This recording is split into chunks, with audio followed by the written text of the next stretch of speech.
আমরা পরিবারের কয়েকজন মিলে জামদানির হাটে গিয়েছিলাম। হাটটা বসে রাতের বেলা, সারা রাত হাটটা চলে। আমরা 5টার সময় বের হয়েছিলাম, যেতে যেতে আমাদের প্রায় 7টা সাড়ে 7টা বাজে।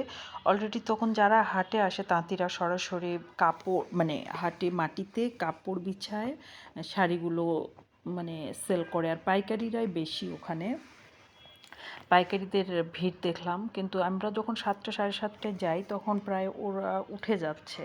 আর কিছু দোকান ওনাদের যারা আমরা শাড়ি দেখতেছি এদের দোকান আছে, এদের ওখানে শোরুম আছে, শোরুম থেকে ওরা হাটে গিয়ে অংশ নিছে।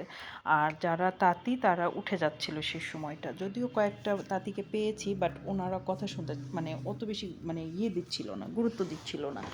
আর সবচেয়ে বড় কথা, ওনারা খোঁজে পাইকার, আমরা তো পাইকার না, আমরা খুচরা নিতে গেছি। যাই হোক, ওনাদের শাড়িও ওনারা নিলেও ওনারা দিত, ওনাদের শাড়িও আমাদের পছন্দ হয়েছিল। যাই ও তাড়াহুড়ার জন্য আর নেওয়া হয়নি। আমরা এই জায়গা থেকেই এই যে কয়েকটা শাড়ি নিয়েছি, এটা নিয়েছি, এটা নিয়েছি, এই শাড়িগুলো নেওয়া হয়েছে। তো এই 3টাই শাড়ি নিয়েছি, আর আরেকটা এই 4টা, এই যে 4টা শাড়ি নিয়েছি এখান থেকে। তো যাই হোক, নেওয়ার পরে মানে সারা রাত জার্নি, মানে অদ্ভুত একটা ফিলিংস ছিল। আর রাস্তাটা অনেক খারাপ, অনেক খারাপ ছিল। বনশ্রীর পিছন দিকে অনেক দূরে যেতে হয় বনশ্রী থেকে। তো যাই হোক, রাস্তাটাও অনেক খারাপ ছিল।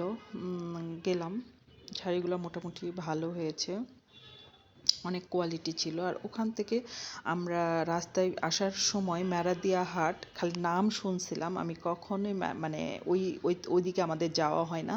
মেরাদিয়া হাটে দেখি রাস্তার ধারে এত মাছ, সবজি, তাজা তাজা মাছ, তাজা সবজি দেখে আর নিজেকে সামলাতে পারলাম না। ওখানে গিয়ে মাছ, সবজি, ফল ইচ্ছা মতো কিনা হলো।